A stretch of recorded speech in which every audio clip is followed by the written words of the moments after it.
వెనక మీ యొక్క ఉద్దేశమును ప్రభువా మేమందరము తలపోసుకుంటూ మా యొక్క ఆత్మీయ జీవితాలను మెరుగుపరుచుకోవడానికి మా అందరికీ సహాయము చేయమని మీ ఆత్మ నడిపింపును మీ ఆత్మ నింపుదలను చెబుతున్న నాకును వింటున్న ప్రతి ఒక్క బిడ్డకి నీ దయచేయమని దయచేస్తారని నమ్ముచ్చు యేసు నామములో ప్రార్థన అడుగుతున్నాము తండ్రి, ఆమేన్.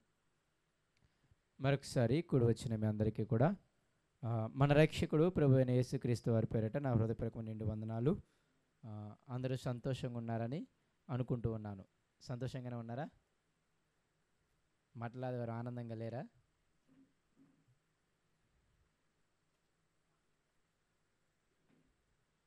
ఈరోజు సమయానికి పంపిస్తే మీరు బాధపడాల్సిన అవసరం లేదు, ఎందుకంటే మేము సమయానికి వెళ్ళాలి మాదలవరగూడెం. సరే, అయితే ఈరోజు ప్రత్యేకముగా మనందరం కూడా మట్టల ఆదివారముగా మనందరం భావిస్తూ ఉంటాం, అవునా కాదా? అవునా? మట్టల ఆదివారంగా అందరూ భావిస్తూ ఉంటారా లేదా? సరే, అసలు మట్టల ఆదివారం అంటే ఏంటి, అది ఎందుకు, లేకపోతే మట్టల ఆదివారం రోజును సాధారణంగా మీరు ఏం చేసేవాళ్ళు చర్చిలో?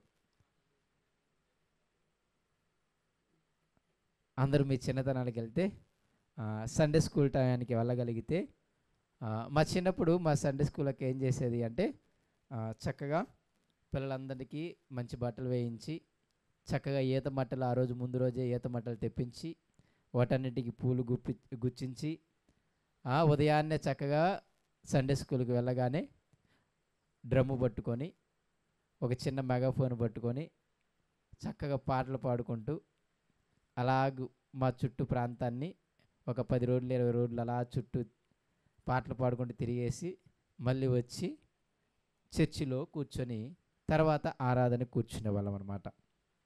ఇది మట్టల ఆదివారం రోజున సాధారణంగా జరిగే ప్రక్రియ. అందరి జీవితాలు ఎలాగే జరిగిందా, ఇంకా వేరుగా ఏమైనా జరిగిందా? అందరి జీవితాలు అలాగే జరిగిందా? ఓకే, మంచిది. అయితే సాధారణంగా మట్టల ఆదివారం అనే ఈ రోజుని ఎందుకు మనము జ్ఞాపకం చేసుకోవాలి, ఎందుకు మన ముందున్న పెద్దలు ఈ జ్ఞాపకాలను మనకు పెట్టారు, మనకు ముందున్న పూర్వీకులైన నీతిమంతులు ఉన్నారే వాళ్ళందరూ కూడా ఎందుకు ఈ భస్మ బుధవారం కానీ ఈ లెంట్ 40 రోజులు కానీ లేకపోతే ప్రత్యేకంగా ఈ మట్టల ఆదివారం కానీ, ఇదిగో ఈ ఆదివారం తర్వాత ఈస్టర్ ఆదివారం కానీ లేకపోతే సిలువ వేయబడిన రోజు గుడ్ ఫ్రైడే కానీ వీటన్నిటినీ కూడా ఎందుకు ఈ విధముగా ఆలోచించటానికి వారు పద్ధతులు పెట్టారు అంటే అవన్నీ కూడా మంచివే. కొన్ని పద్ధతులు కొన్ని ఆచారాలు మంచివే, అవి మనకి జ్ఞానాన్ని కలిగిస్తాయి. కొన్ని పద్ధతులు ఆరోగ్యాన్ని కూడా కలిగిస్తాయి. అయితే కొన్ని పద్ధతులు ఉంటాయి మూఢనమ్మకాలుగా ఉంటాయి, వాటిని గురించి మనం మాట్లాడటం లేదు. కానీ ప్రత్యేకంగా క్రైస్తవుని యొక్క చరిత్రలో ఈ యొక్క యేసయ్యను నమ్ముకున్నటువంటి ఈ విశ్వాసుల చరిత్రలో ఈ మట్టల ఆదివారం అనగా ఈరోజు యేసుక్రీస్తు వారు ఏం చేస్తారు అంటే యెరూషలేము యొక్క పట్టణములోనికి వెళతాడు.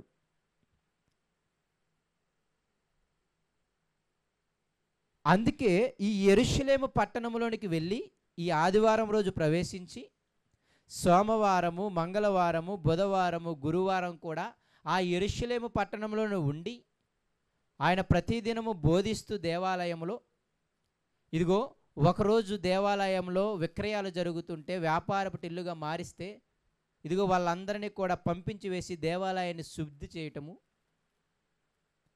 ప్రతి దినము కూడా ఆ దేవాలయంలోకి వచ్చిన వాళ్ళకి దేవుని మాటలు చెప్పటము, ఇలా చేస్తూ గురువారం నైట్ ఆయన్ని రోమీలు ఆ భటుల చేత పట్టుకొని శుక్రవారము బాగా హింస పెట్టి మధ్యాహ్నం 3 గంటలకి చంపివేసినట్టు, తర్వాత తిరిగి ఆదివారం ఉదయాన్నే ఆయన ఆ మృత్యువుని సైతము మరణమును సైతము జయించి మరణపు ముళ్ళును విరిచి తిరిగి లేచిన వాడిగా ఈ యొక్క వారమును మనము ధ్యానిస్తారు.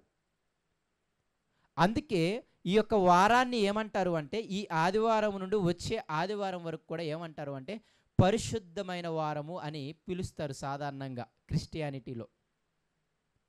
అర్థమవుతుందా మీకు? కొంచెము మట్టలాదివారం గురించి మీకు వివరణ చెప్పి దాని వెనక దేవుని ఉద్దేశం ఏంటో కొంచెము మెయిన్ ఉద్దేశాన్ని మీకు చెప్పి నేను ముగిస్తాను.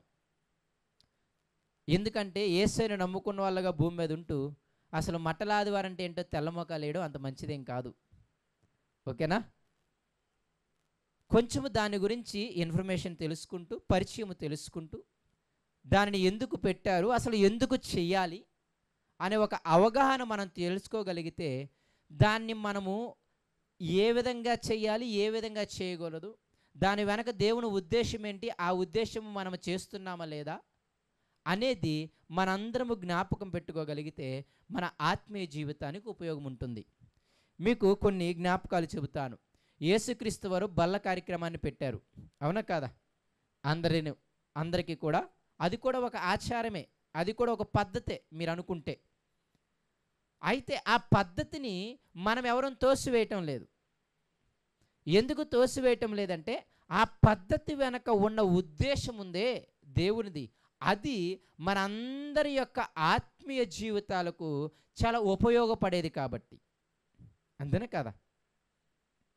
ఇప్పుడు ఆ యొక్క రొట్టెను శరీరముగా, ఆ యొక్క ద్రాక్షారసాన్ని యేసయ్య రక్తముగా మనందరము భావించి తింటున్నప్పుడు, తాగుతున్నప్పుడు, ఇదిగో యేసయ్య శరీరము నా పాపం విషయమై ఇంతగా బాధపడింది అని, ఇంతగా ఇబ్బంది పడింది అని, ఇదిగో ఆయన రక్తము నా పాపాల విషయమై అంతగా నిజంగా కారినది అని మనందరము ఆయన శిలువ వేదన జ్ఞాపకం తెచ్చుకొని, ఓకే ఇంత బాధ ఎందుకు పడ్డాడు అంటే మనము పాపం విషయమై చనిపోయి నీతి విషయమై జీవించాలి అని, ఇదిగో మన పాత స్వభావాన్ని సమాధి చేసి నవీన స్వభావాన్ని, నవీన సృష్టిని మనము కలిగి ఉండాలి అని. అంతేకాకుండా దానికంటే ప్రాముఖ్యమైనది ఏంటి అంటే ఆ యేసయ్య యొక్క అధికారాన్ని, ఆ రాజు యొక్క సర్వాధికారాన్ని, ఆ రాజు యొక్క సర్వశక్తితనాన్ని ఇదిగో ఈ యొక్క రక్షణ లేని జనాంగానికి ప్రచురము చేస్తాము అని. అంతేనే కదా? ఈ యొక్క పద్ధతి వెనక దేవునికి ఒక మంచి ఉద్దేశం ఉంది. ఆ ఉద్దేశాన్ని అర్థం చేసుకోగలిగితే అది మన ఆత్మీయత స్థితిని అభివృద్ధి చేస్తుంది. రెండవది మన ఆత్మీయ స్థితిని హెచ్చరిక కూడా చేస్తుంది. ఇదిగో మీరు అయోగ్యముగా అందులో చేతులు వేస్తే మీరందరూ రోగగ్రస్తులు అవుతారు, అవసరమైతే మీరందరూ చచ్చిపోతారు కూడా. ఎందుకు ఇదంతా నేను చెబుతున్నాను అంటే దేవుడు బైబిల్లో పెట్టిన ప్రతి ఒక్క పండగని కానీ, ప్రతి ఒక్క ఆచారము కానీ వాటి వెనక్కు వెళ్ళి మీరు ధ్యానించగలిగితే దాని నీతి చాలా గొప్పది. నేను ఇప్పుడు మట్టలాదివారం చేయమని నేను చెప్పటం లేదులే, కానీ మట్టలాదివారం చేసేవారిని పాపంగా కూడా చూడొద్దని కూడా చెబుతున్నాను. అర్థమవుతుందా? మట్టలాదివారము సాధారణంగా మనం ఎందుకు పద్ధతుల్ని ద్వేషిస్తాము అంటే ఆ పద్ధతులు అలవాటైపోతాయి. మీకు ఇంకొక ఉదాహరణ చెబుతాను. ఆదివారము చర్చికి వస్తే మీకు ఆశీర్వదింపబడతారమ్మా అని చెబుతాం. ఆ మాట మంచిదే, ఆ మాట నిజమే కూడా. అయితే ఎలాగూ ఆశీర్వదింపబడతారు? ఆదివారం మీరు మందిరానికి వచ్చినప్పుడు పాటలు పాడి దేవుని నామాన్ని కీర్తిస్తారు కాబట్టి ఆశీర్వదింపబడతారు. ఆరాధించేటప్పుడు మీరు ఆయన గుణగణాలను స్తుతిస్తారు, ఇదిగో ఒక పశ్చాత్తాపమైన హృదయముతో ఆయన దగ్గర ప్రాధేయపడతారు కాబట్టి మీకు ఆశీర్వాదం. ఇదిగో సాక్ష్యములు చెప్పేటప్పుడు దేవుణ్ణి వాళ్ళు అనుభవించారు, ఆ అనుభవాన్ని మీకు చెబుతున్నప్పుడు ఓహో దేవుడు ఇలా కూడా కాపాడతాడా, నేను కూడా ఇలాగ ఆనుకోవాలా అనే ఒక తలంపులు మీకు వస్తాయి. వాక్యము వింటున్నప్పుడు ఇదిగో ఈ వాక్యము ద్వారా నేను బ్రతకాలి, ఇదిగో నా లోపాలు తెలుస్తున్నాయి, నా పాపాలు తెలుస్తున్నాయి, నేను ఎలా బ్రతకాలో తెలుస్తున్నాయి. కాబట్టి ఈ విధమైన 4 కార్యక్రమాలు నువ్వు చేసినప్పుడు అవి ఏం చేస్తాయి అంటే తర్వాత నిన్ను పాపము చేయకుండా ప్రేరేపించకుండా ఉంటాయన్నమాట. కాబట్టి తిరిగి నీకు దేవుని కోసం బతకాలనిపిస్తుంది, తిరిగి నేను పాపం చేయకూడదు అనిపిస్తుంది. ఇలా అనిపిస్తుంది కాబట్టి ఆదివారము ఆశీర్వాదకరము. అంతే తప్ప ఆదివారం వచ్చి కూర్చొని అటెండెన్స్ వేయించుకుంటే ఆశీర్వాదం వస్తుందని కాదు. దేవుని నామాన్ని కీర్తించకుండా, ఆయన ఆరాధించకుండా, నీ హృదయం పశ్చాత్తాపంతో నిండకుండా, తన మాటలు వినపడుతున్నప్పుడు నీ హృదయం గుచ్చుకోకుండా, పొడవబడకుండా ఇలా ఉంటే అస్సలు అది ఆశీర్వాదము కానే కాదు. అయితే ఇది ఎలా అర్థమైందంటే అందరికీ ఆదివారం మందిరానికి వెళితే చాలు మాకు ఆశీర్వాదాలు వస్తాయని అర్థమైందనమాట. కాబట్టి లాస్ట్లో అయినా వచ్చి ఏం చేస్తారు, అటెండెన్స్ వేసుకుని వెళ్తారనమాట. లేకపోతే వచ్చే వాళ్ళందరూ ఆదివారం పక్కాగా వస్తారు, కానీ వాళ్ళ హృదయము, వాళ్ళ మనస్సు వాక్యానికి చెలించదు, ఆరాధనకి చెలించదు, పాటలు పాడేటప్పుడు వాళ్ళ హృదయము చెలించదు. అప్పుడు అదేమవుతుంది అంటే అది అలవాటు అవుతుంది. ఆ అలవాటుని మనం ఖండిస్తున్నాం తప్ప ఆదివారం మందిరానికి రావడాన్ని మనం ఖండించటం లేదు. అర్థమవుతుందా? ఆదివారం మందిరానికి వచ్చిన వాళ్ళు మీ హృదయాలతో దేవుని స్తుతించండి, ఆరాధించండి, మీ హృదయాలతో పశ్చాత్తాపడండి, దేవుని మాటలు వినబడుతున్నప్పుడు మీ హృదయాలను గుచ్చుకోండి, పొడవండి అని మనము ఒక ఉద్దేశాన్ని చెబుతున్నాము. కాబట్టి అది మన అందరి ఆత్మీయ స్థితికి ఆశీర్వాదకరంగా ఉంటుంది. దేవుడు విశ్రాంతి దినము పెట్టడం వెనక ఉద్దేశం కూడా అదే. ఆ రోజు సేవకుడు ధర్మశాస్త్రాన్ని వివరిస్తూ ఉంటే ఆ మాటలు మిమ్మల్ని ఏం చేస్తాయి అంటే గుచ్చుతాయి, పొడుస్తాయి. అందుకే ఎజ్రా వాక్యమును చదివినప్పుడు ఆ ఇజ్రాయేలు సమాజం అంతా కూడా ఆ వాక్యాన్ని విన్నప్పుడు వాళ్ళ హృదయాలంతా కూడా వేదనతో నిండాయంట. ఉదయం నుండి మధ్యాహ్నం వరకు నిల్చొని వాక్యం విన్నారంట. ఆ విన్న వాక్యము వాళ్ళ హృదయాలని కలిసివేయడం వల్ల మధ్యాహ్నం నుండి సాయంత్రం వరకు తమ పాపాలు ఒప్పుకుంటూ ఉన్నారంట. ఎజ్రా గ్రంథం మీరు చదవండి. ఎజ్రా ఎప్పుడైతే వాక్యాన్ని ఇలా బైబిల్ గ్రంథాన్ని తీసుకొని అలా తెరుస్తాడో వాళ్ళందరూ కూర్చున్న వాళ్ళందరూ కూడా దిగ్గున నిల్చొని ఏంటంట, ఎప్పుడైతే ఎజ్రా బైబిల్ గ్రంథాన్ని అలా తెరుస్తాడో వాళ్ళందరూ కూడా దిగ్గున నిల్చొని 8వ అధ్యాయం తర్వాత చదువుకోండి మీరు వెళ్ళిన తర్వాత. అంటే వాక్యం అంటే వాళ్ళకి అంత భయం వచ్చింది. అవసరమైతే అక్కడ మీరు చదివితే సందర్భం ఎలా ఉంటుందో తెలుసా? ఇజ్రాయేలీలు తమంతట తాము సమాజంగా వచ్చి ఈ ఎజ్రాను పిలిపించుకొని ఇదిగో ధర్మశాస్త్రం తీసుకొచ్చి మాకు వినిపించని అడుగుతారు. అదొక విచిత్రం. ఈయన మీటింగ్ పెట్టలేదు, ఈయన డమ్ముకేయలేదు మీరు సమాజంగా రమ్మని. ఇజ్రాయేలీలు వాళ్ళంతటా వాళ్ళే ఒక ప్రాంతానికి వచ్చి సమాజంగా కూడి, గుంపుగా కూడి ఇదిగో ఎజ్రాకి కబురు పెట్టి ఇదిగో నువ్వు ధర్మశాస్త్రముని ఆ యొక్క బైబిల్ గ్రంథాన్ని తీసుకొచ్చి మాకు వినిపించు అని వాళ్ళే అడిగారు. ఎప్పుడైతే ఎజ్రా ఈ పులిపిట్ మీద నిల్చొని ఆ బైబిల్ గ్రంథాన్ని అలా తెరిచాడో కూర్చున్న వాళ్ళందరూ కూడా దిగ్గున లేచారు. ఏం చేశారు? దిగ్గున లేచారు. ఒక పూటంతా కూడా అలాగే నిల్చుని ఎజ్రా ధర్మశాస్త్రాన్ని వివరిస్తూ ఉంటే వింటూ ఉన్నారు. ఇంకొక పూటంతా కూడా అలాగే నిల్చొని ఆ విన్న వాక్యమును బట్టి వారు ఎంత పాపం చేశారో, ఎంతగా దేవునికి తిరుగుబాటు చేశారో, ఎంతగా దేవుని హృదయాన్ని కలిచివేశారో వాళ్ళకి అర్థమయ్యి ఇంకొక పూటంతా కూడా పాపాలు ఒప్పుకున్నారన్నమాట. అంటే ఎందుకు ఈ మాట చెబుతున్నానంటే పాపము ఒప్పుకోవాలి అంటే వాక్యము వినపడాలి. ఈ రెండింటికి రిలేటెడ్ అనమాట. నీ హృదయము పశ్చాత్తాపానికి లోనవ్వాలి అంటే, నీ హృదయము వేదనకి లోనవ్వాలి అంటే, అయ్యో నేను దేవుని చాలా బాధ పెడుతున్నాను, చాలా వేదనకు గురి చేస్తున్నాను, దేవునికి చాలా వ్యతిరేకంగా నేను బ్రతుకుతున్నాను అని అర్థమవ్వాలి అంటే ఆ హృదయం ఏం చేయాలంటే ముందు ఆయన మాటలు వినగలగాలి.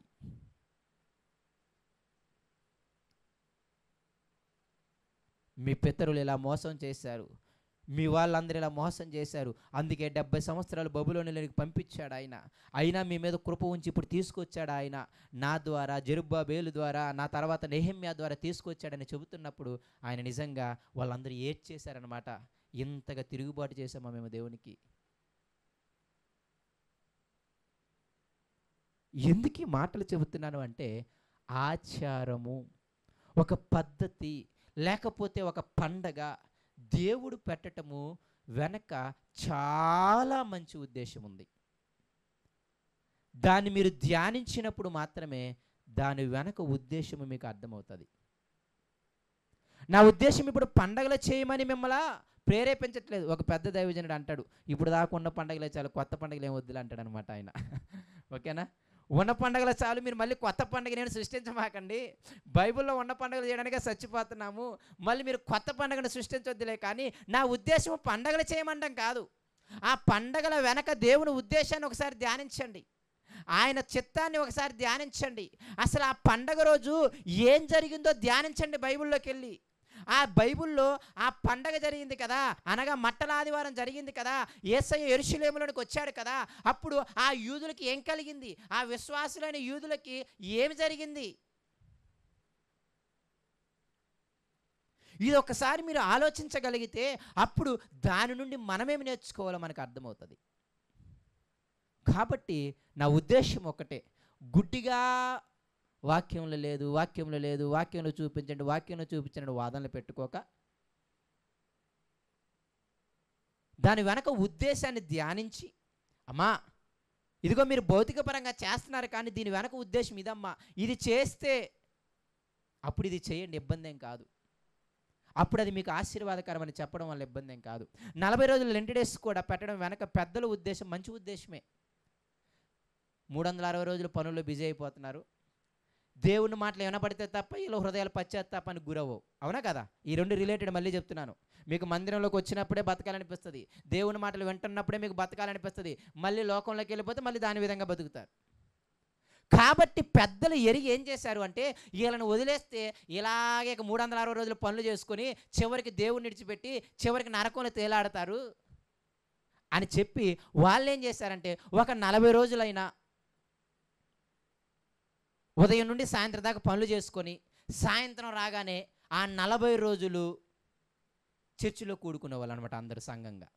అప్పుడు ఏం చేసేవాళ్ళు, అందరు కలిసి ప్రార్థించేవాళ్ళు, అందరు కలిసి యేసయ్య శిలువ మరణాన్ని ధ్యానం చేసేవాళ్ళు. అయ్యో ఆ మరణం ఎందుకు జరిగిందంటే నా పాపాల కోసమా, అయ్యో నేను మళ్ళీ పాపం చేయకుండా ఉండడం కోసమా, అయ్యో నేను సువార్త చేయడం కోసమా, అయ్యో నేను సత్క్రియలు చేయడం కోసమా అని జ్ఞాపకం తెచ్చుకుంటా ప్రార్థన చేసుకుంటూ ఉంటారు కదా 40 రోజులు, ప్రతిరోజు రాత్రి. అప్పుడు ఏమవుతుంది చెప్పండి, ఇక దేవుని కోసం బతకాలని ఆశ వస్తుంది. అవునా కదా? ఆ 40 రోజుల్లో దేవుని కోసం బతకాలని వచ్చిన ఆశ ఇక మిగతా సంవత్సరం ఉంది చూసారా, ఆ సంవత్సరం దేవుని మందిరానికి రావడానికి, సువార్త కూడికలకు రావడానికి, క్రమాలకు రావడానికి, దేవుని పరిచర్య చేయడానికి వాళ్ళకి ఉత్సాహాన్ని నింపుతుంది అని చెప్పి ఆ 40 రోజులు పెట్టారనమాట. మంచిదే కదా? ఇంటికాడ ఉండి టీవీలు చూడడం కంటే, ఇంటికాడ ఉండి ఖాళీగా ఉండడం కంటే, మీ పనులు అయిపోగానే ఒక ముద్ద తినేసి చక్కగా వచ్చి సన్నిధానంలో కూర్చొని దేవుని మాటలు చదువుకోవడమో, మీరు ప్రార్థించుకోవడం, లేకపోతే దేవుని మాటలు వినడమో మంచిదేనే కాదా? సో అందువల్ల ఆ 40 రోజుల్ని వాళ్ళు మంచిగా పెట్టారు. మనం ఈరోజు పాటించకపోగా మళ్ళీ దాని మీద నిప్పులు పోసి మళ్ళీ మనమే సరిగ్గా బతకం. ఆ 40 రోజులు మీరు చేసిన భక్తి మిగతా 360 రోజులు అదే విధంగా బతకడానికి మిమ్మల్ని పురికొల్పుతుంది అని సంఘములో ఉన్న పెద్దలు, అనగా నీతిమంతులుగా ఉన్న పెద్దలు, నీతిలేని పెద్దలు కూడా ఉన్నారు, వాళ్ళ గురించి మాట్లాడటం లేదు, పరిశుద్ధులు నీతిమంతులుగా ఉన్న సంఘ పెద్దలు అనగా పాస్టర్లు ఉన్నారే, పూర్వీకులు, వాళ్ళు మన కోసం మంచి ఉద్దేశంతోనే పెట్టారు. కానీ దాన్ని మనం ఎలా ఆచారం చేశాము అంటే, దాన్ని చేస్తున్నాము కానీ దాని వెనక ఉద్దేశము దేవుని కోసం బ్రతకాలి, పాపాన్ని విడిచిపెట్టాలి, ఇదిగో సహోదరులందరితో ఐక్యంగా ఉండాలి, అందరము కలిసి సువార్తను తీసుకువెళ్ళాలి అన్న విషయాలు మర్చిపోయారు. ఆ 40 రోజులు సన్నిధానంలో కనపడతారేమో, లేకపోతే ఆ 40 రోజులు కూడా సరిగ్గా కనపడరేమో, తర్వాత మళ్ళీ యథాస్థితి గడుపుతారు. దానివల్ల మనము లెంట్ డేస్ 40 రోజుల్ని వద్దయ్యా అని చెప్పడానికి ప్రారంభించాం.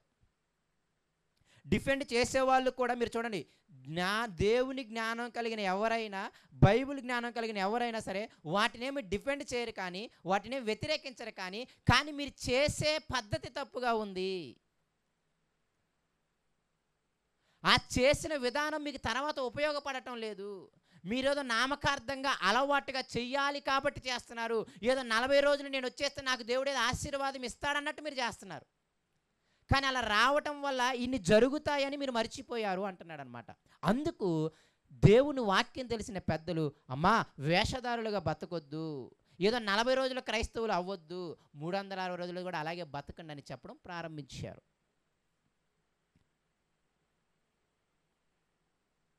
ఇంత వేదన చెప్పడానికి కారణం ఏమిటి అంటే, దయచేసి బైబిల్లో ఒక ఆచారము, పద్ధతి, పండగ కనిపించినప్పుడు దాని వెనక ఉద్దేశము చదవటానికి ముందు ప్రయత్నం చేయండి. దాని వెనక దేవుని ఉద్దేశం ఏంటో అని తెలుసుకోవడానికి ప్రయత్నం చేయండి. ఆ తర్వాత దాన్ని ఎలాగ ఆపాలో, ఎలాగ జరగకుండా చేయాలో, ఎలా జరిగేలా చేయాలో మనకు ఒక అవగాహన వస్తుంది. ఎలా సరిచేయాలో మనకు ఒక అవగాహన వస్తుంది. అలాగే ఈ మట్టలాదివారము, ఈ ఆదివారము మొదలుకొని యేసయ్య ఈ యొక్క 7 రోజులు కూడా ఆ యెరూషలేములోనే ఉంటాడు. గురువారం పట్టబడతాడు, శుక్రవారం సిలువ వేయబడతాడు, మళ్ళీ ఆదివారము తిరిగి లేపబడతాడు. అయితే ఈ 7 రోజుల్ని క్రైస్తవ సమాజం చాలా పరిశుద్ధ వారంగా ఉంటారనమాట. ఇంకా ఇంగ్లీష్లో ఏమంటారంటే ప్యాషన్ వీక్ అంటారు. ఏమంటారు? ప్యాషన్ వీక్ అంటారు. పరిశుద్ధమైన వారం. ఆ 7 రోజులు కూడా సంఘం అంతా కలిసి యేసయ్య శ్రమని, ఆ వేదనని, ఆ సిలువలో ఆయన పడిన వేదనని, ఆయన చేసిన కార్యాలు ఉన్నాయే వాటన్నిటిని నెమరు వేసుకుంటూ ఉంటారనమాట. యేసయ్య కూడా ఒక్కొక్క రోజు ఒక్కొక్క కార్యాన్ని చేశాడు. మీరు ఎప్పుడన్నా వెళ్ళి చూడండి. చరిత్రలోకి వెళ్ళినప్పుడు ఈ ఆదివారంకు ముందు రోజే యేసయ్య సమాధిలో నుండి లాజరును లేపాడు. శనివారం. అందుకే లాజరస్ సాటర్డే అంటాడు ఒక సేవకుడు. ఆ శనివారం రోజు ఎవరిని లేపాడు? లాజరును లేపి తర్వాత అదే చివరి కార్యం. అది అయిపోయిన ఎమ్మటే కూడా ఇక యెరూషలేములోనికి వస్తాడనమాట. కొంచెము ఏ రోజు ఏం జరిగిందో కూడా తెలుసుకోవడానికి ప్రయత్నం చేయండి. శనివారం ఏం జరిగింది, ఆదివారం ఏం చేశాడు, ఆదివారం యేసయ్య యెరూషలేములోకి వచ్చాడు కదా, సోమవారం ఏం చేశాడు, మంగళవారం ఏం చేశాడు, బుధవారం ఏం చేశాడు, గురువారం ఏం చేశాడు, గురువారం నైట్ కదా అప్పగింపబడింది. ఈ 4 రోజులు కూడా అసలు ఆయన ఏం చేశాడు ఒకసారి ధ్యానించటానికి పూనుకోండి. చాలా మంచి పనులు చేశాడు యేసయ్య. అందులో ఒక మంచి పని ఏంటి తెలుసా? సోమవారం రోజు అనుకుంటా వెళ్ళిపోయి మందిరంలోకి వెళ్ళిపోయి ఆ మందిరాన్ని వ్యాపారపు టిల్లుగా చేస్తుంటే వాళ్ళందరినీ కూడా నిజంగా కోపపడి మొత్తాన్ని బయటికి తోలేశాడు. మందిరాన్ని శుద్ధి చేశాడు. అనగా క్లీన్ చేయడం కాదు సుమా, మందిరములో జరిగే అక్రమాన్ని, మందిరములో జరిగే ధనాపేక్షని, మందిరంలో జరిగే స్వార్థాన్ని, వీటన్నిటిని చేసి ఆ వ్యక్తులు ఉన్నారే వాళ్ళందరినీ కూర్చోబెట్టి కడిగేశాడనమాట. అది మంచి కార్యమే. అలాగా మీరు ఏ రోజు, మంగళవారం ఏం జరిగింది, బుధవారం ఏం చేశాడు, గురువారం ఏం చేశాడు ఒకసారి ధ్యానించండి. ఆయన ప్రతిరోజు కూడా ఏం చేశాడని ఉంటుంది అంటే, అందరం కూడా లోకా సువార్త 19వ అధ్యాయానికి రండి ఒకసారి.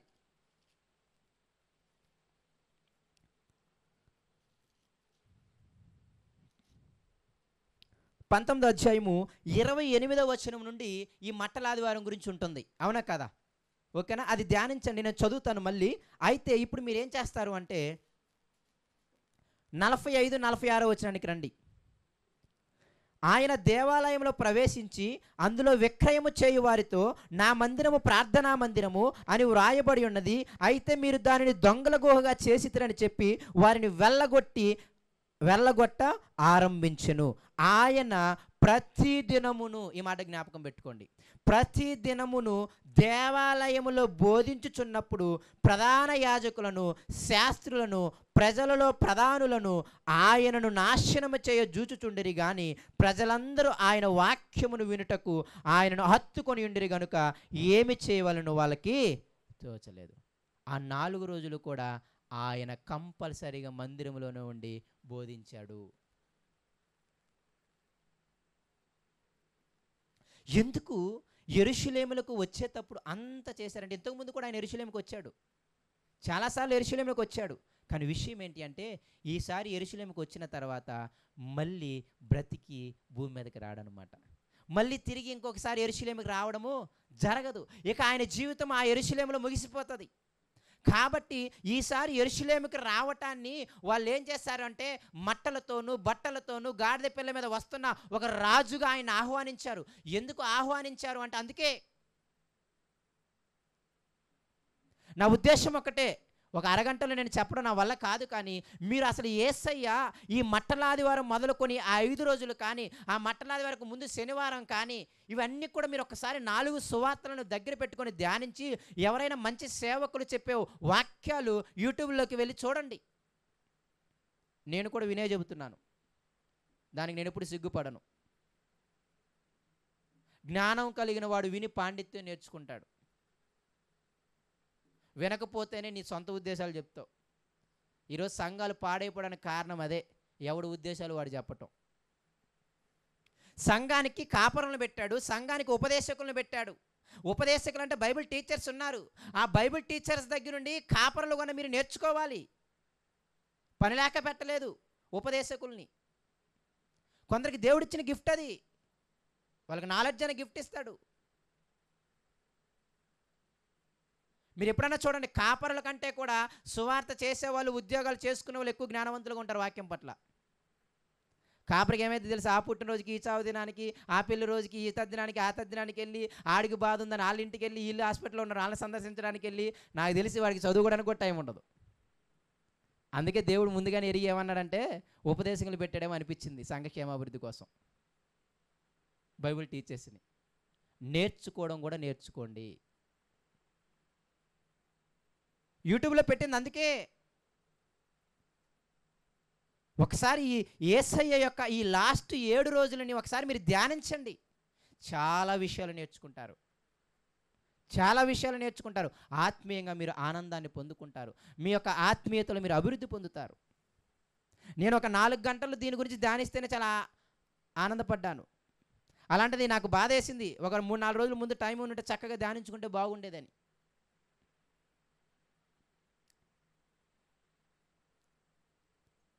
అయితే ఇవన్నీ కూడా ఎందుకు చెబుతున్నానంటే, యేసయ్య ప్రతిదినము దేవాలయంలో బోధించాడు. ఒక పక్క పరిశీలన ఆయన నాశనం చేద్దామని చూస్తూ ఉన్నారు. అయితే ఈ సమయంలో ఆదివారము ఆయన ఎక్కడికి వస్తున్నాడు? యెరూషలేములోకి వస్తున్నాడు. యెరూషలేములోకి వస్తున్నాడు. ఇప్పుడు మనందరము కూడా చదువుదాం, చూడండి.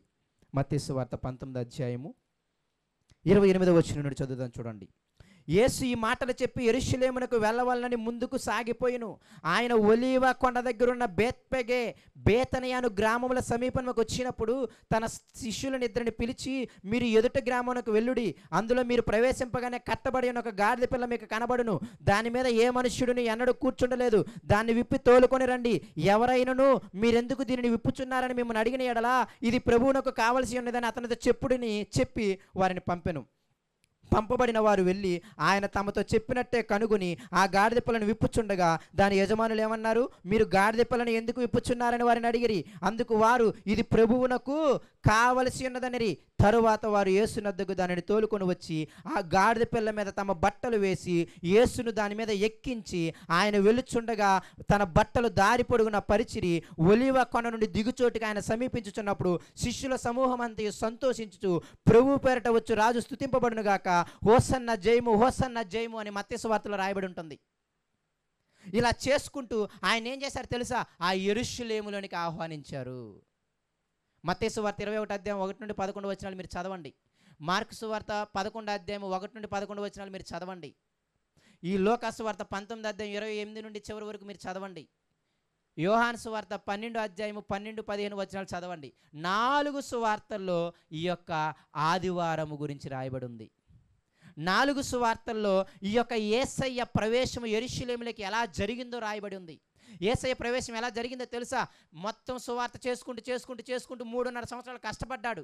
ఇక చివరికి యెరూషలేము దగ్గరలో ఉన్న బేత్పెగా, బేతని అనే గ్రామాలు, మీకు సుమారుగా చెప్పాలంటే యెరూషలేముకు ఒక 5 కిలోమీటర్ల దూరంలో ఈ ఊర్లు ఉన్నాయి. ఎన్ని కిలోమీటర్లు? 5 కిలోమీటర్ల దూరంలో ఆ ఊరుంది. ఆ ఊరికి రాగానే యేసయ్య ఏమన్నాడు తెలుసా?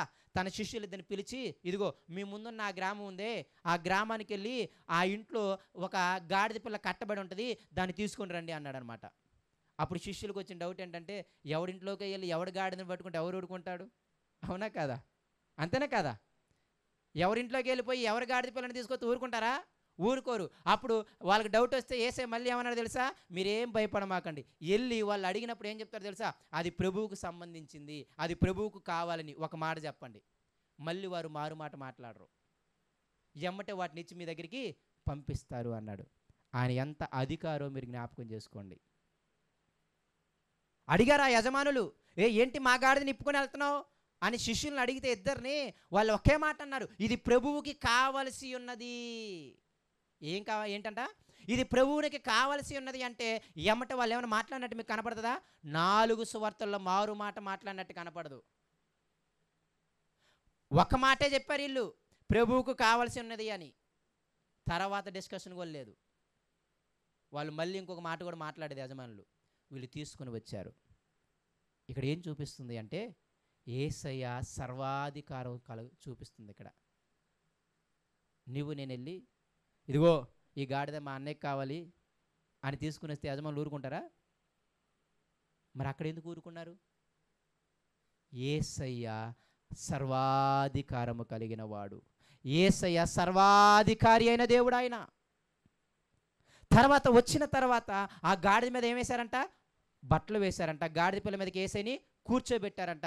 కూర్చోబెట్టి ఇప్పుడు యెరూషలేములోకి వస్తుంటే ఆ గాడిద ముందు ఆ దారంతటా కూడా తమ బట్టలని, ఆ యొక్క ఖర్జూరపు మట్టలని వాళ్ళు వేసి యేసయ్యకి ముందు కొంతమంది జనం, వెనక కొంతమంది జనం నిల్చొని యేసయ్యకి జయం, యేసయ్యకి జయం అని కేకలు వేస్తూ ఊరేగించుకుంటూ యెరూషలేములోకి ఆహ్వానించారు అంట. అర్థమవుతుందా మీకు? మట్టల ఆదివారం రోజు ఏమి జరిగిందో మీకు జ్ఞాపకం ఉండాలి. కొంచెం తెలుసుకోవడానికి ప్రయత్నం చేయండి. ఆ గాడిద పిల్ల మీద యేసయ్య ఎక్కినప్పుడు ఇదిగో యేసయ్య ఆ గాడిద పిల్ల ముందంతా కూడా తమ బట్టలను వేసి, ఖర్జూరపు మట్టలను వేసి, ఎదురు కొందరు వెనక కొందరు జనసమూహము ఉండి కేకలు వేసుకుంటూ హోసన్నా హోసన్నా హోసన్నా అనగా యేసయ్యకు జయము జయము జయము అని చెప్పి, నా రాజుకు జయమని చెప్పి రాజు రాజు రాజు అని వాళ్ళందరూ కూడా ఆనందముతో కేకలు వేసుకుంటూ ఆ యెరూషలేములోకి ఆయన ఆహ్వానించుకున్నారు.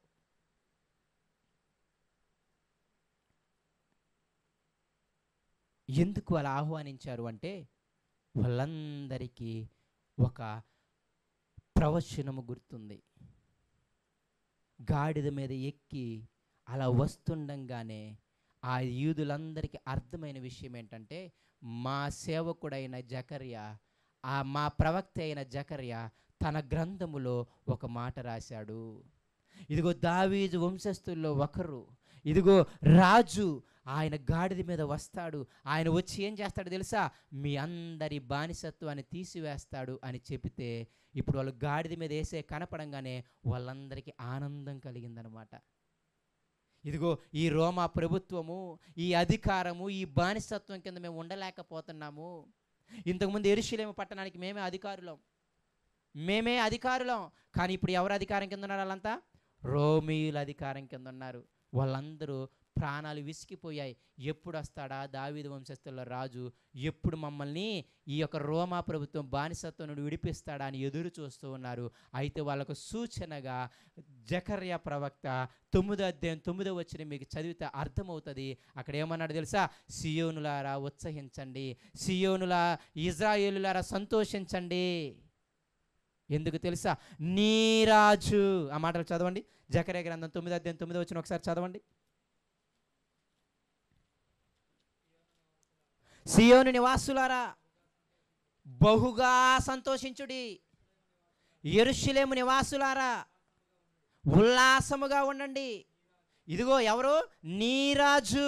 ఆ మాటలు బాగా చూడండి. సియోనులారా ఉల్లసించండి, ఇజ్రాయేలులారా బహుగా సంతోషించండి. ఎందుకు ఉల్లసించాలి, ఎందుకు సంతోషించాలి అంటే నీ రాజు. ఆ రాజు ఎటువంటి వాడు తెలుసా? నీతిపరుడును, రక్షణ గలవాడును, దీనుడునై గాడిద పిల్లను ఎక్కి నీ యొద్దకు వచ్చుచున్నాడు. తర్వాత మాట చదవండి. ఎఫ్రాయిములో రథములు ఉండకుండా నేను చేసేదను, యెరూషలేములో గుర్రములు లేకుండా నేను చేసేదను, యుద్ధపు విల్లు లేకుండా పోవును. నీ రాజు సమాధానకర్త, అన్యజనులకు తెలియజేయుడి, సముద్రము నుండి సముద్రము వరకు, యూఫ్రటీస్ నది మొదలుకొని భూ దిగంతముల వరకు అతడు ఏలును. ఆ మాటలు జ్ఞాపకం పెట్టుకోండి చాలు. మీకు అర్థమవుతుందా? ఇదిగో ఒక రాజు వస్తాడు, ఆ రాజు గాడిద మీద ఎక్కువస్తాడు. ఆయన ఏం చేస్తాడు అంటే మీ అందరినీ ఏలుతాడు. సముద్రం నుండి సముద్రం వరకు, ఈ యూఫ్రటీస్ నది మొదలుకొని భూదిగంతముల వరకు ఆయన ఏలుతాడు, ఆయన రాజ్యం చేస్తాడు. మీ అందరినీ ఈ రోమా యొక్క అధికారం కింద నుండి మిమ్మల్ని అందరినీ విడిపిస్తాడు అని వాళ్ళందరూ కూడా ఎదురు చూస్తూ ఉన్నారు. అర్థమవుతుందా మీకు? చాలా జాగ్రత్తగా ఉండడానికి ప్రయత్నం చేయండి. ఎందుకు యేసయ్య గాడిద మీద ఎక్కువ వస్తుంటే యూదులందరూ కూడా ముందు వెనక సమాజముగా గుంపులు గుంపులుగా కూడి హోసన్న జయం, హోసన్న జయం, సర్వోన్నతుడైన దేవుని కుమారుడు స్తుతింపబడునుగాక అని ఎందుకు కేకలు వేస్తున్నారు అంటే వాళ్ళకి ఆనందము కలిగింది. ఈ బానిసత్వము నుండి మమ్మల్ని విడిపిస్తారు అని, ఈ అధికారము నుండి మమ్మల్ని విడిపిస్తారు అని. అయితే విచిత్రం ఏమిటి అంటే ఎవరైతే జయము జయము జయమని కేకలు వేశారో 4 రోజులు అనగా 5 రోజులు అవ్వగానే వాళ్ళే ఇదిగో ఆయన సిలువ వేయండి అని కేకలు వేశారు చాలామంది. ఇది విచిత్రం.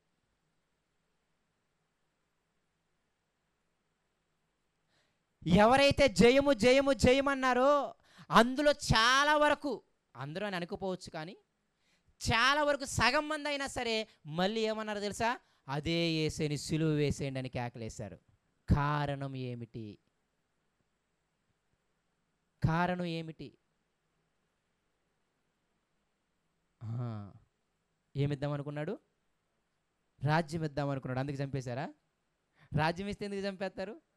రాజ్యం ఇస్తే ఆనందపడతారు కదా.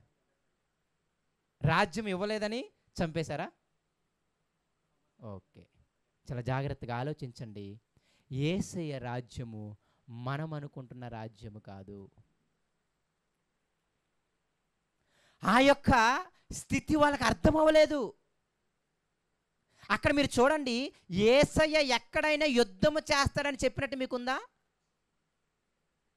ఆయన నీతిపరుడు, ఆయన రక్షణ కలిగించేవాడు, ఆయన దేనుడై. అదే మీరు మత్తయి సువార్తలో చదవండి, ఆ రిఫరెన్స్ కోట్ చేసేటప్పుడు ఏం కోట్ చేస్తాడు తెలుసా? మత్తయి సాత్వికుడై వస్తాడంటాడు. ఏమని వస్తాడు? నీ రాజు సాత్వికుడై. అంటే ఏంటి తెలుసా? హంబుల్ పర్సన్, లోబడే పర్సన్, ఎదుటివాడు చంపుతున్న తిరిగి మాట అనని పర్సన్ అనమాట ఆయన. మరి వీళ్ళందరూ రాజు అనగానే ఏమనుకున్నారు తెలుసా? ఏమనుకున్నారో తెలుసా మీకు? రాజు అనగానే అర్థం ఏంటి తెలుసా? ఇదిగో మా రాజు వస్తాడు, మాలో కొంతమంది సైన్యాన్ని ఏర్పరచుకుంటాడు, వీళ్ళందరినీ ఏర్పరచుకొని మంచి కత్తులు కటార్లు పట్టుకొని వెళ్ళిపోయి రోమా చక్రవర్తి దగ్గరికి వెళ్ళి వాళ్ళందరి తలను నరికేసి ఇదిగో ఈ రాజ్యాన్ని మా అందరికీ అప్పగిస్తారు అని వాళ్ళు ఊహించారు. అర్థమైందా మీకు? ఎందుకు జేజేలు కొట్టిన వాళ్ళు 5 రోజులైన తర్వాత సిలువ వేయమని చాలామంది ఎందుకు అరిశారు అంటే వాళ్ళు కోరుకున్న రాజ్యము రాలేదు కాబట్టి ఈయన చంపేసేయండి అన్నారు. ఇన్ని సంవత్సరాలుగా మేము బాధలు పడుతున్నాం, ఇన్ని సంవత్సరాలుగా ఈ రోమా ప్రభుత్వం చేత మేము అణిచివేయబడుతున్నాం, వీళ్ళు తరిమేస్తే ఇటలీలోనో లేకపోతే ఏదో చాలా ప్రాంతాలకు వెళ్ళిపోయి అక్కడ ఏం చేస్తున్నాం తెలుసా? మా సొంత ఊరి కాని చోట, మా సొంత జనము లేని చోట ఒక బెకారులాగా మేము బ్రతుకుతున్నాం. అప్పుడప్పుడు మీరు చూడండి, ఉన్న ఊరు నుండి బయటికి వెళ్ళి ఎక్కడో ఒక్కడే కుటుంబంగా బతుకుతుంటే వాళ్ళ బాధలు కొన్ని వేరుగా ఉంటాయి. మా ఊర్లో నేను అంతా దర్జాగా ఉండేవాడిను, ఏ కష్టం వచ్చినా ఎంతమంది వచ్చేవాళ్ళు, ఎక్కడికి వస్తే కష్టం వచ్చే చూసేవాళ్ళు లేడు. వాళ్ళందరూ కూడా, నేను మళ్ళీ చెబుతున్నాను, నిజంగా యెరూషలేములో యేసయ్య అడుగు పెడుతుంటే వాళ్ళందరూ తమ బట్టలను ఖర్జూరపు మట్టలను పెట్టి ఇదిగో హోసన్న జయము జయము, సర్వోన్నతుడైన కుమారుడు స్తుతింపబడును గాక అంత కేకలేసిన వాళ్ళు తర్వాత ఎందుకు సిలువకు అప్పగించారు? వాళ్ళు ఊహించిన విధానం వేరు. దావీదులాగా మంచి యుద్ధ వీరుడు అనుకున్నారు, దావీదులాగా అందరిని చంపేస్తారనుకున్నారు. దావీదులాగా ముసలోడైనప్పుడు కూడా 800 మందిని చంపాడంట, అలసట వచ్చిందంట దావీదికి. ముసలోడైనప్పుడు కూడా యుద్ధ వీరుడు ఆయన, 800 మందిని చంపాడంట రాజు దావీదు. అప్పుడు పక్కనున్న సైన్యాధిపతి చూసి, ఇక చాలు నువ్వు అలసిపోతున్నావు, ఇక నువ్వు యుద్ధానికి వెళ్ళకూడదు, మేము వెళ్తామని అంటాడు అనమాట. ఆయన దగ్గర ఉన్న సైన్యాధిపతులు కూడా ముగ్గురు మామూలు కాదు. ఒకడు 1000 మందిని చంపగలని శక్తి కలిగినాడు, రెండో వాడు 700 మందిని చంపగలని శక్తి కలిగినాడు, ఇంకొకటి 500 మందిని చంపగలని శక్తి కలిగినాడు. మామూలు కాదు వాళ్ళు. అందరూ బెత్తిరిమొఖాలు చేసుకుంటున్నారు. దావీదు అంతమందిని చంపినట్టు చదవలేదా మీరు? దావీదు యుద్ధవీరుడు, మామూలుడు కాదు దావీదు. కాబట్టి వీళ్ళందరికీ ఏమయ్యారు తెలుసా? దావీదు వంశస్థుల్లో ఒకడు వస్తారన్నారు కదా. కాబట్టి దావీదు దారుఢ్యాన్ని కలిగి, దావీదు రాజులాగా వచ్చి, ఇదిగో ఈ రోమా ప్రభుత్వ చక్రవర్తులు ఉన్నారే, ఈ కైజర్లు వీళ్ళందరూ ఉన్నారే, వీళ్ళందరూ తెగ నరికేసి మా అందరికి రాజ్యాన్ని ఇస్తారని వాళ్ళు ఎదురు చూస్తున్నారు. వాళ్ళు అనుకోవడంలో కూడా తప్పేమీ లేదు.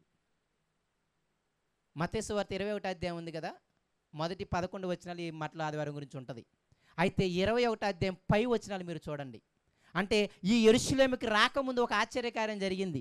ఏం కార్యం జరిగింది అంటే, ఆయన దారమ్మటి వెళుతుంటే, ఆ యెరూషలేముకి వద్దామని వెళ్తుంటేనంట, ఆయన్ని బహు జనసమూహం ఆయన వెనక వెంబడిస్తూ ఉంటే ఒక 2 గుడ్డోళ్ళు ఉంటారనమాట. వాళ్ళు చూసి యేసుని ఏమంటారు తెలుసా? దావీదు కుమారుడా మమ్మల్ని కరుణించు అంటారు. ఏ కుమారుడా? దావీదు కుమారుడా మమ్మల్ని కరుణించు అంటారు. ఆ శిష్యులుండి మీరు అరవమాకండి అంటే మరి బిగ్గరగా దావీదు కుమారుడు అని కేకలేశారంట వాళ్ళు. అప్పుడు యేసయ్య ఏం కావాలి మీకు అని అడిగితే, మమ్మల్ని కరుణించు అంటే ఆయన కరికనంతో వెళ్ళి వాళ్ళని ఏం చేశాడు? స్వస్థపరిచాడు. అంటే యూదులు కూడా అలా అనుకోవడంలో తప్పు లేదు. వాళ్ళకి లేఖనాలు అర్థం అవ్వలేదు, చెప్పేవాళ్ళు సరిగ్గా వివరించి చెప్పలేదేమో. దావీదు కుమారుడు అనగానే, దావీదు వంశస్థుల్లో రాజు అనగానే, ఇదిగో మనకి ఇక వచ్చేస్తాడు, మనలో కొంతమందిని ఏర్పరచుకుంటాడు, అందరి తగలు నరికేచేస్తాడు, ఇక కంపల్సరీగా మనందరినీ కాపాడతాడు అని ఎదురు చూస్తున్న వాళ్ళకి నిరాశ ఎదురయ్యింది. అందుకే చంపేయండి అని కేకలేసేశారనమాట. అయితే యేసయ్య గుర్రం మీద ఎందుకు రాలేదు అంటే, సాధారణంగా రాజులు గుర్రం మీద వస్తారు. గుర్రం మీద వస్తున్నారంటే అర్థం ఏంటంటే యుద్ధానికి వస్తారని అర్థం అంట. యేసయ్య గాడి మీద ఎందుకు వచ్చాడు తెలుసా? సమాధానానికి సూచన. దేనికి సూచన? అరే నేను యుద్ధం చేయడానికి, అనగా యుద్ధం అంటే అర్థం ఏంటి తెలుసా? ఎదురుని చంపడం, లేకపోతే మనల్ని చచ్చిపోవడం. యుద్ధంలో 2 ఉంటాయి లేదా? రాజు కనికరం లేనోడు, వాడికి రాజ్యం కావాలంతే. వాళ్ళు ఎంతమంది పోయినా పర్లేదు, ఎదుటి ఎంతమంది పోయినా పర్లేదు. మీరు చూస్తే చరిత్రలో సొలొమోనును కూడా గాడిద మీద ఊరేగిస్తారు. ఆయన కూడా యుద్ధం చేయని వాడు అనమాట.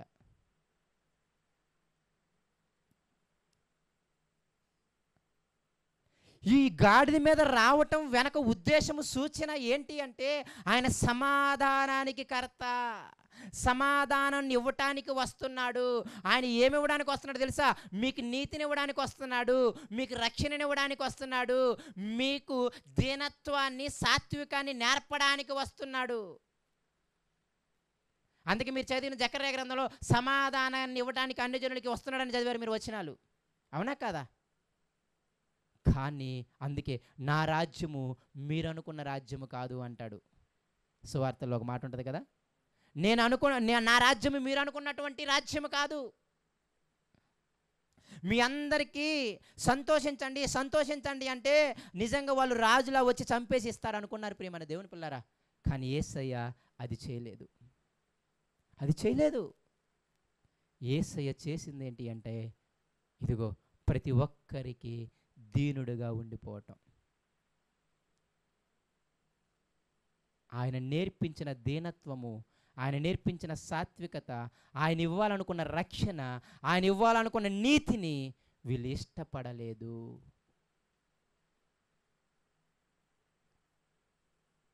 మీరు చూడండి, యేసయ్యని చంపివేసిన తర్వాత ఎవరైనా వాళ్ళకి హింస కలుగుతున్నప్పుడు ఏ సంఘమన్నా యుద్ధాలు కత్తివీలు పట్టుకొని చంపిన వారి మీదకి వెళ్ళినట్టు మీకు కనపడుతుంది ఎక్కడన్నా? 3000 మంది సంఘం, 4000 మంది సంఘం అంటే 7000 మంది మినిమం సంఘం ఉన్నారు, అవునా కదా? ఇప్పుడు ఎప్పుడైతే 4000 మంది 7000 మంది సంఘం ఉన్నారో అప్పుడు సౌలు వచ్చి ఇంటింటచ్చి వచ్చి వాళ్ళందరినీ చంపుతున్నప్పుడు 7000 మంది గుంపుగా వెళ్ళి ఏమన్నా వాళ్ళని చంపినట్టు కనపడుతుందా మనకి? శిష్యులేమన్నా యేసుని చంపేశారా అని, కాబట్టి మీరందరూ కూడా మనకు వ్యతిరేకంగా పోరాడే వాళ్ళ కోసం మనందరం కూడా వాళ్ళందరినీ చంపాలని చెప్పి 12 మంది శిష్యులు ఎక్కడైనా సంఘాన్ని ప్రేరేపించడం మీకు కనపడుతుందా? స్టెఫెను రాళ్ళతో కొట్టారు, ఇదిగో యాకోబుని శిరస్సు నరికి చంపేశారు. ఎక్కడైనా సంఘం అంతా కూడా మళ్ళీ కత్తులు పట్టుకొని తిరిగి ఆ ప్రభుత్వం మీద తిరుగుబాటు చేసినట్టు మీకు ఎక్కడైనా కనబడుతుందా? ఆయన రాజ్యము అదే.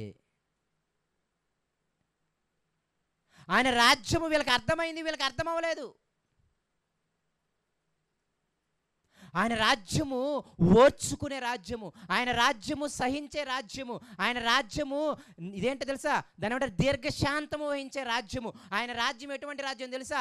శత్రువు కీడు చేస్తే వాడికి తిరిగి మేలు చేయమనే రాజ్యము, శత్రువు గురించి ప్రార్థన చేయమనే రాజ్యము, శత్రువు ఆకలి కొంటే వాడికి భోజనం పెట్టమనే రాజ్యము. అయితే మళ్ళీ చెబుతున్నా, యేసు రాజే. ఆయన రాజ్యము శాశ్వతమైనది, ఆయన రాజ్యం ఎప్పుడు లయము కాదు. దానియేలు గ్రంథం 7వ అధ్యాయం మీరు చదవండి. అన్ని రాజ్యాలు వెళ్ళిపోతాయి, కానీ యేసు రాజ్యం మాత్రము శాశ్వతమైనది. ఆయన రాజ్యం ఏమవదు? లయము కాదు. అంటే దాని అర్థం ఏంటి తెలుసా? ఆయన రాజ్యము చనిపోయిన తర్వాత కూడా ఉంటుంది. మీరు ఓన్లీ ఈ భౌతికంగా మీరు చూస్తున్నారు సుఖం కోసం, ఈ భౌతికంగా మేము ఆనందంగా బతకాలని మీరు చూస్తున్నారు. కానీ యేసయ్య ఈ భౌతిక ఆనందం ఇవ్వాలనుకోవట్లేదు. ఆయన చనిపోయిన తర్వాత ధనవంతుడు నరకయాతన పడుతున్నాడే, ఎంతకాలం? నిత్యము. ఎంతకాలం కేకలేయాలి? నిత్యము. ఎన్ని సంవత్సరాలు? 100, 200, 300, 1,00,000, కోట? ఎన్ని కోట్లు? నిత్యము. అది తప్పించాలనుకున్నాడు ఆయన. మనుషుల మధ్య ఈ ద్వేషాలు తీసేద్దాం అనుకున్నాడు. అందుకే ఎఫ్రాయిములో రథములు తీసేస్తానన్నాడు, అవునా కదా? దాని అర్థం ఏంటి? అరే అసలు మీకు యుద్ధాలు లేకుండా చేస్తానని అర్థం. మీ అట్మాస్ఫియర్లో యుద్ధం అట్మాస్ఫియర్ ఉండకుండా చేస్తా, అంతే తప్ప నేను కూడా 10 మందిని ఏగేసుకొని ఇంకొంచెం మందిని చంపేస్తానని చెప్పలేదంట ఆయన.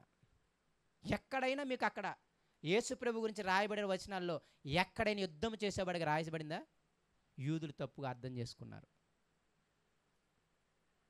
యేసయ్యను తప్పుగా అర్థం చేసుకున్నారు. ఆయన నీతిని ఇవ్వడానికి వచ్చాడు, రక్షణని ఇవ్వడానికి వచ్చాడు, దీనత్వాన్ని నేర్పించడానికి వచ్చాడు, సాత్వికతాన్ని నేర్పించడానికి వచ్చాడు, సహించడం నేర్పించడానికి వచ్చాడు, శత్రువులను సైతం ప్రేమించడానికి వచ్చాడు ఆయన. లేకపోతే ఆదిమ సంఘమే కత్తులు కటాలు పట్టేవాళ్ళు, ఆదిమ సంఘమే తిరిగి వెళ్ళిపోయేవాళ్ళు.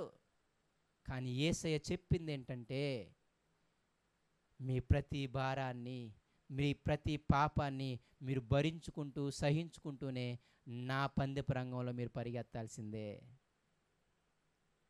ఆ శ్రమలని, ఆ బాధనలని, ఆ వేదనని మీరు అనుభవిస్తూనే పరిగెత్తాలి. అయితే విషయం ఏంటి అంటే, చనిపోయిన తర్వాత మీకేముంది? శాశ్వతమైన రాజ్యం ఉంది. అది లయమైపోయే రాజ్యం కాదు.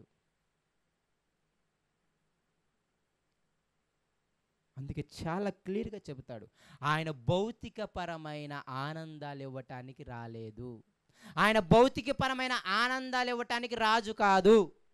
అది దాని అర్థం. భౌతిక పరంగా నిన్నేదో సుఖంగా శాంతిగా చేద్దామని యేసయ్య రాజు కాదు. అందుకే మీరు చూడండి, యేసయ్య రాజుగా చూపించిన వాళ్ళు ఏం చేస్తారు అంటే, ఇదిగో మా అమ్మాయికి గుండెలో నొప్పి, లేకపోతే గుండె ఎప్పుడైనా హార్ట్, నాకు తెలిసిన ఒక సాక్ష్యం చెప్పగలను నేను. మా సొంత పిన్ని వాళ్ళు అనమాట, అన్ని వాళ్ళ అబ్బాయికి హార్ట్లో హోల్ ఉన్నది. సో హార్ట్లో హోల్ ఉన్నది కాబట్టి యేసయ్య నమ్ముకుంటే పోద్దని ఎవరో చెప్పారు. అంటే యేసయ్య రాజమ్మ, ఆయనకి సాధ్యమైనది ఏంది ఏది అన్నారు. అలాంటి సాక్ష్యాలు కూడా మనం వినుంటాం, తప్పేం కాదు. చేయడంటే చేస్తాడు కూడా. కానీ ఇప్పుడు ఆమె హార్ట్లో హోల్ ఉంది, నమ్ముకున్నారు, కానీ తర్వాత ఆ అబ్బాయి చనిపోయాడు. ఇప్పుడు ఏమయ్యారు? యేసయ్యని విడిచిపెట్టేశారు. రాజు ఎందుకో అర్థం కాకపోతే యేసయ్యని విడిచిపెడతారు. భౌతికపరమైన వాటి కోసమే యేసయ్యని వెంబడిస్తే యేసయ్యని విడిచిపెడతారు. అవసరమైతే సిలువ వేయమని కేకలు కూడా పెడతారు. ఆయనకి ఏమైతే మాకెందుకని అంటారు. కానీ ఎవరైతే యేసయ్య ఇస్తున్నటువంటి ఆ నీతిని, ఆ రక్షణని, ఆ సాత్వికాన్ని ఎవరైతే అర్థం చేసుకుంటారో వాళ్ళు చంపుతున్నా చంపేయండి తప్ప మేము యేసయ్యని మాత్రం విడిచిపెట్టమన్నారు. యేసయ్య రాజ్యపు విలువలు ఆనాడు సంఘానికి అర్థమయ్యాయి.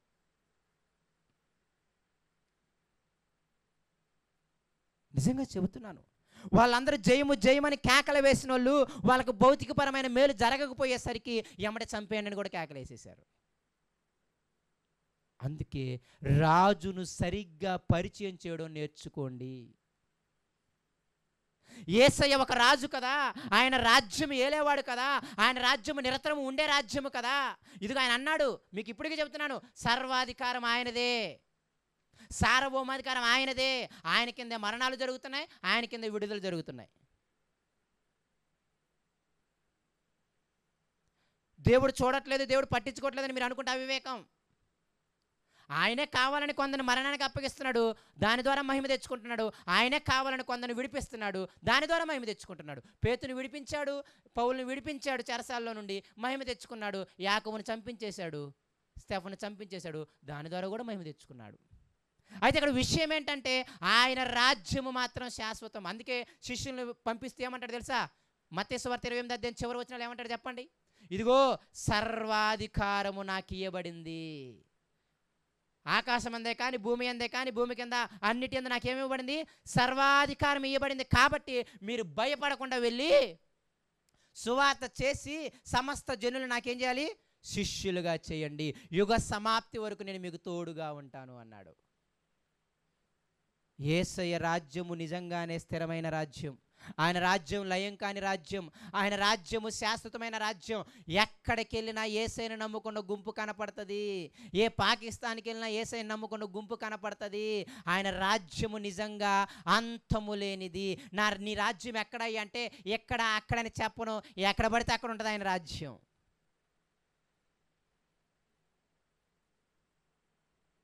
యేసయ్య సర్వాధికారం ఇవ్వబడింది. అందుకేమంటాడు తెలుసా? ప్రతి మోకాలు ఎవరి నామాన వంగాలి? యేసయ్య నామాన వంగాలి అంటాడు ఎఫ్సి గ్రంథకర్త. నేను మళ్ళీ చెప్తున్నా, యేసయ్యే సర్వాధికారి. యేసయ్య ఈ భూమి మొత్తం మీద కూడా అధికారం కలిగిన వాడు, అందులో ఏ డౌట్ లేదు. అయితే మీరు ఆశించిన విధంగా యేసయ్య పనిచేయడు. ఈ మాట బాగా జ్ఞాపకం పెట్టుకోండి. ఇక్కడ అందరి ప్రాబ్లం ఏంటంటే వాళ్ళు ఆశించిన విధంగా యేసయ్య పని చేయకపోయేసరికి వాళ్ళు దేవుడు కాదని వదిలేశారు. వాళ్ళు ఆశించారు త్వరగా రోమా చక్రవర్తి తల నరికేసి మాకు రాజ్యాన్ని ఇస్తారు అని. కానీ యేసయ్య అలా పని చేయడు. అందుకే నేనేమంటానంటే రాజు గురించి సరిగ్గా తెలుసుకొని ఆయన ఎలా పని చేస్తాడో తెలుసుకొని ఆ విధంగా నమ్మడానికి ప్రయత్నం చేయండి. ఇదిగో రాజును పరిచయం చేసేటప్పుడు లోకానికి ఇక్కడ ఉన్న విధంగానే పరిచయం చేయండి. ఆయన నీతిని ఇవ్వడానికి వచ్చాడమ్మా, ఆయన రక్షణ ఇవ్వడానికి వచ్చాడమ్మా, ఆయన దీనత్వాన్ని నేర్పించడానికి వచ్చాడమ్మా. ఒక శత్రువును ప్రేమించటానికి, శత్రువుకు భోజనం పెట్టడానికి, వాడి గురించి ప్రార్థన చేయడానికి, కీడు చేసేవాడి సైతం కూడా మేలు చేయమని చెప్పడానికి వచ్చాడమ్మా. నా రాజ్యం ఎలా ఉంటుందో తెలుసా? నా నామముతో మీరు నిందించబడతారు, హింసింపబడతారు, మీ మీద చెడ్డ మాటలు పలుకుతారు, మిమ్మల్ని వెలివేస్తారు.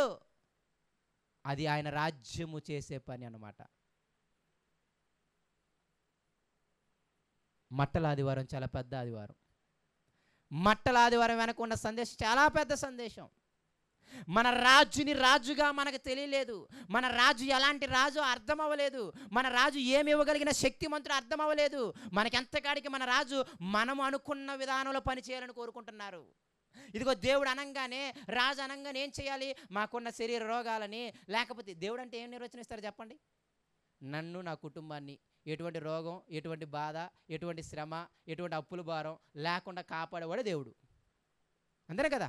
దేవుడు అంటే నిర్వచనం ఏమిస్తారు చెప్పండి? నన్ను, నా కుటుంబాన్ని ఏ రోగము, ఏ బాధ, ఏ ఇబ్బంది, ఏ శ్రమ, ఏ ఇరుకు, ఏ అప్పుల బాధ లేకుండా కాపాడేవాడు ఎవడన్నా ఉన్నాడు అనుకోండి, వాడు దేవుడు. వాడు ఎవడైనా నాకు పర్లేదు. తప్పుగా నన్ను అర్థం చేసుకోమాకండి. ఎందుకు నేను ఇలా అంటున్నానంటే మీ ఆశల్లో నుండి రాజును చూస్తున్నారు. రాజు యొక్క లక్షణాలు మీరు ఇచ్చేస్తున్నారు. దయచేసి రాజును రాజుగా పరిచయం చేయడం నేర్చుకోండి. దయచేసి మట్టల ఆదివారం రోజు అసలు మన రాజ్యపు విలువలేంటో నేర్చుకోండి. ఆ రాజ్యంలో ఉన్న మనం ఏం చేయాలో నేర్చుకోండి. మన యుద్ధాలు చేయడానికి కాదు, మనల్ని అన్నోని ఇంకో 4 మాటలు అనడానికి కాదు, మనల్ని కొట్టండి ఇంకో 4 తన్నులు తనడానికి కాదు. అది కాదు ఆయన రాజ్యం. నిజంగా ప్రవీణ్ పాడాలి చాలా బాగా అంటాడు, నా కింగ్ అని అంటాడు చూసారా? నాకు ఈ మాటలు చదివిన తర్వాత నిజంగా ఎందుకు కింగ్ అని చెప్తాడో అర్థమైందనమాట. ఆయన ఊత పదం అంట అది. యేసు అని యేసు పేరు ఎత్తడంట. సాయి గోమట్టం అంటాడనమాట చాలా మంచిగా ఆయనతో స్నేహితుడు. ఆయన యేసు ప్రభుని ఏమంటాడంటే నా రాజు, మై కింగ్ అంటాడంట.